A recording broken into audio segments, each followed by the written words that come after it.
Most bird owners do 3 grooming things right before molt that feel kind and are quietly making it worse. And the bird can't tell you, it just gets harder to bring through. What nobody explains is that molt isn't a cosmetic event. It's closer to a medical one, and your usual grooming routine has a completely different risk profile during those 6 weeks. So which of the 3 mistakes is the one that can snap a blood feather at 2 a.m.? And how do you know if you're already doing it? 2 Septembers ago, I had an African gray named Pepper coming into his 2nd full molt with me. He was 7 years old, healthy, a good eater. He had come through his first molt the year before without a single problem, and I thought I understood what to do.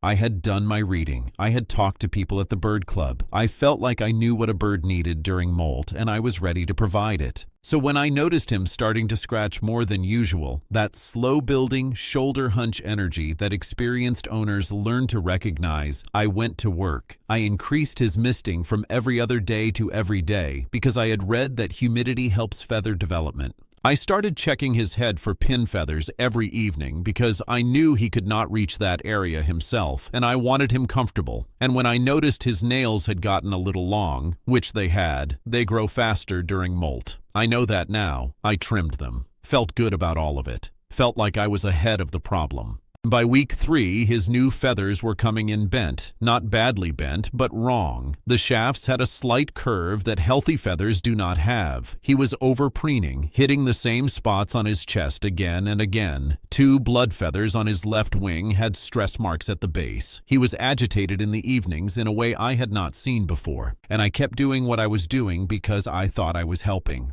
I actually increased the misting because I thought maybe the humidity was still too low. I was digging the hole deeper. It took a phone call to Dr. Sarah Bryce at Currumbin Wildlife Hospital in Queensland to make me understand what I had actually been doing. She listened. She asked 3 questions. Then she said something I have thought about every molt season since. She said, "Walt, everything you just described sounds like good care at the wrong time." And that was exactly it. Every single thing I was doing was correct for a bird not in molt. For a bird in molt, I was generating problems I could not see until they showed up in the feathers weeks later. Quick word before I go further. The old methods my family uses, there is more of it than fits in any one video. I gathered the whole of it into a book you can buy in our pinned comment below. The book is the long version. If you want it, it is there. I will not mention it again. Here is what most bird owners do not fully understand about molt, and I did not understand it either until I was standing in a vet's office looking at a bent feather under a small lamp. Molt is not the bird equivalent of getting a haircut. It is not cosmetic. It is closer to a medical event. A medium-sized parrot regrowing a full feather set over 6 to 10 weeks is producing roughly 20 to 25% more protein metabolically than at any other time of year. Every blood feather is a tube of living tissue running from the follicle under the skin to the surface. The skin itself is hypersensitive during this period. The nervous system is running elevated. The bird is diverting enormous biological resources into this process, and somewhere in the part of its brain that is 300 million years older than your intentions, it knows it is vulnerable. In the wild, a bird in molt hides. It reduces movement. It stays in dense cover. It is not seeking out extra handling. It is not asking for grooming attention. It is asking for food, warmth, and to be left alone long enough to complete the one process it is built to run. And when we bring those birds into our homes and love them, which we do what feels like love. We mist more. We check the pin feathers each evening. We notice the nails getting long and take care of them. And the bird pays for those good intentions with bent feathers and broken blood vessels and weeks of unnecessary stress. So what are the 3 mistakes?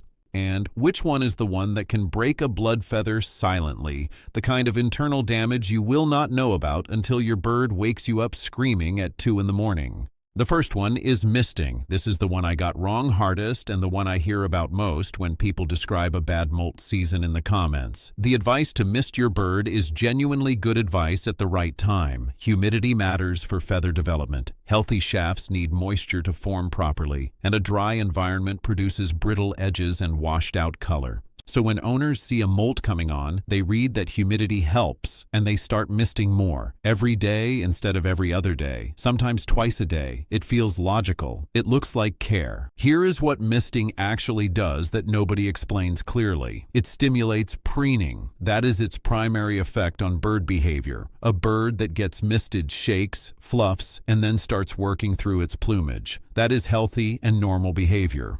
But in early molt, when blood feathers are just beginning to emerge and the shafts are still carrying a full active blood supply, stimulating intense preening is exactly the wrong thing. The bird contacts the blood feathers. It applies pressure at the base. Sometimes a feather gets caught against a neighboring shaft at the wrong angle. You will not see the damage when it happens. You will see it 3 weeks later in a shaft that grew incurved or a feather that came in with a stress bar running across it at the midpoint. What you do instead is this. About 2 weeks before you expect molt to begin, you reduce misting. Not stop it, reduce it. If you have been misting every day, go to every third day. If you have been going every other day, go to twice a week. The Hagen Living World Fine Mist Sprayer is the one I use. $14 at most pet supply stores, and the spray pattern is fine enough that you are adding light ambient moisture, not drenching. Mist only in the morning between 8 and 10, so the bird is fully dry before its midday rest. And you hold that reduced schedule through early molt, through the blood feather emergence phase, until you can see keratin caps forming on the pin feathers themselves. That cap is a small hardened tip visible on the shaft, usually appearing around week 5 or 6. It means the blood supply is retreating. The feather is almost finished forming. That is when you go back to normal misting or above. That is when preening stimulation helps instead of harms. The bird knows how to open those feather casings. Your job is to not rush it before the tissue is ready. The second mistake is pin feather handling, and I need to say clearly that the instinct behind it is correct. A bird cannot reach the top of its own head. It cannot reach the nape of its neck. A bird that trusts you will ask for help with the pin feathers in those areas. It will tilt its head down towards your hand. It will hold still. It is asking. You should help.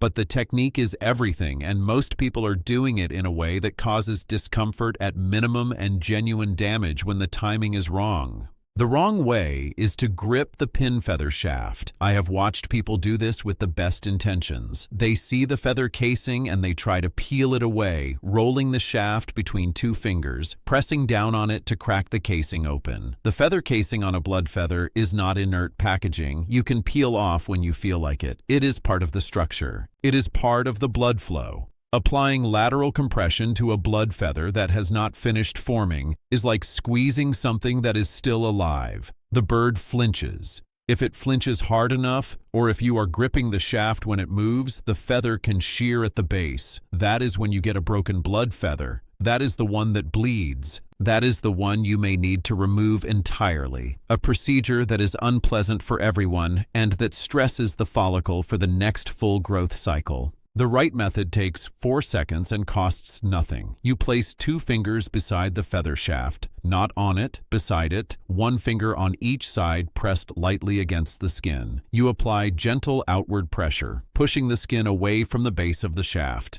That is it. If the feather is ready, the casing will crack along its natural seam and the feather will fan open by itself. If it does not open easily with almost no pressure, it is not ready. Leave it. Come back tomorrow morning. It will open when it is ready and not a moment before. One more detail on timing that matters. Do this only in the morning, not in the evening. A bird that has eaten, is warm, and is in its most alert and physically settled state of the day is a bird that will hold still and tolerate contact. A bird that is tired, cooling down, or already restless from an evening that has dragged on will flinch. An evening flinch during blood feather handling is when bad things happen. Morning only. Calm bird only. Fingers beside the shaft, never wrapped around it. That is the complete protocol, and it is the only change needed to make pin feather assistance safe. The third mistake is nail trimming, and this is the one that surprises people most because it appears to be the most harmless of the 3. Here is the biology. Nails grow faster during molt because the same keratin production pathway that drives feather growth also accelerates nail growth. Owners notice the nails getting longer because they are and trim them, which feels responsible, which is responsible at any other time of year. During the 6-week core molt window, it is the wrong move. Not because trimming causes pain, it does not, because of what longer nails are providing the bird at that specific moment. A bird in molt is managing skin hypersensitivity, joint pressure from carrying blood-filled pin feathers, and a baseline stress load higher than at any other point in its year. What holds that bird together is grip, solid, confident, secure grip on its perch. Longer nails provide more contact surface, more purchase, more grip security. When you shorten them during molt, you reduce that security. The bird feels less certain on the perch. It shifts its weight more often. It shuffles its feet. It cannot settle. That restless foot behavior is a stress signal, and stress during molt produces feather quality problems that will still be visible a year later in the next feather set. Dr. Bryce said it plainly on that phone call. The nail trim can wait 8 weeks. The stress response cannot be undone. I have repeated that to myself every molt season since. If the nails were getting long heading into molt, trim them 2 weeks before. The same window when you reduce misting, the same 2-week preparation window. If you miss that window, wait.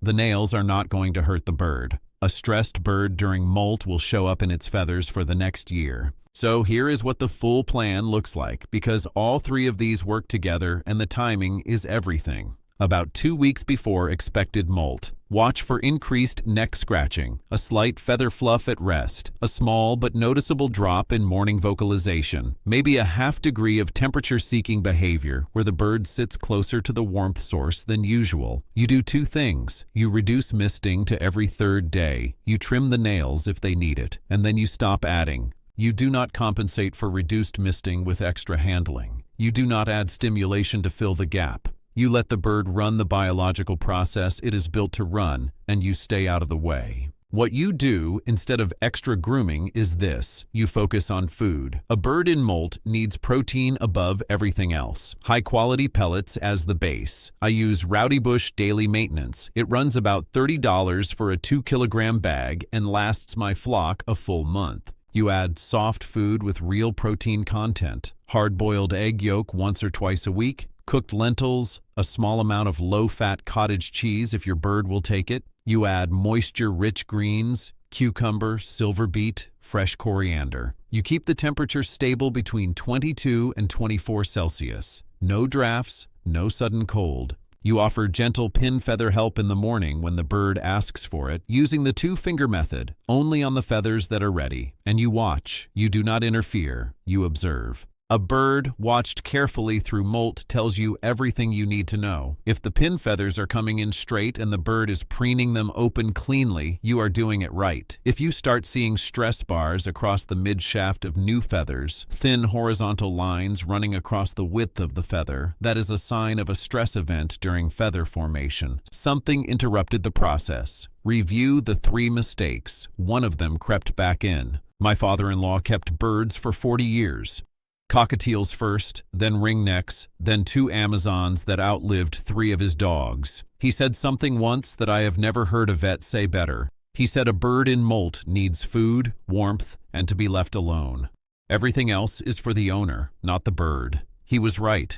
Most of what we do during molt is about managing our own anxiety at watching a creature we love look uncomfortable for 6 weeks. The flat patches where old feathers have dropped and the new ones have not yet emerged. The slight blood shadow visible at the base of a pin feather held up to the light. It looks like something is wrong. Nothing is wrong. The bird is running its process. Your job is to not interrupt it. The birds that come through molt in the best condition are the ones whose owners learned when to step back. They come out the other side with full, rich, well-formed feather sets, good color saturation, the kind of gloss that tells you the follicle was never stressed, calm temperament, appetites back to normal within a week of the last feather dropping. It is a reset, one of the most complete resets a bird's body runs in its entire annual cycle. And that reset belongs to the bird. It does not need our help to do it. It needs our help to not get in the way of it.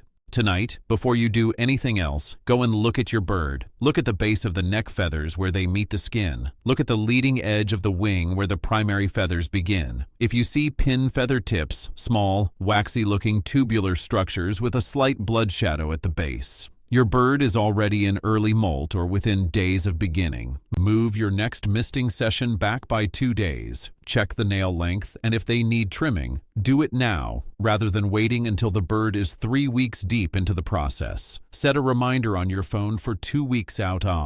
That is when you will resume normal misting, assuming the keratin caps are showing. That is the only action you need to take tonight. Not a purchase, not a new routine. 3 adjustments in 10 minutes and your bird will run a cleaner molt because of it. Tell me in the comments what species you keep and where your bird is in its molt cycle right now.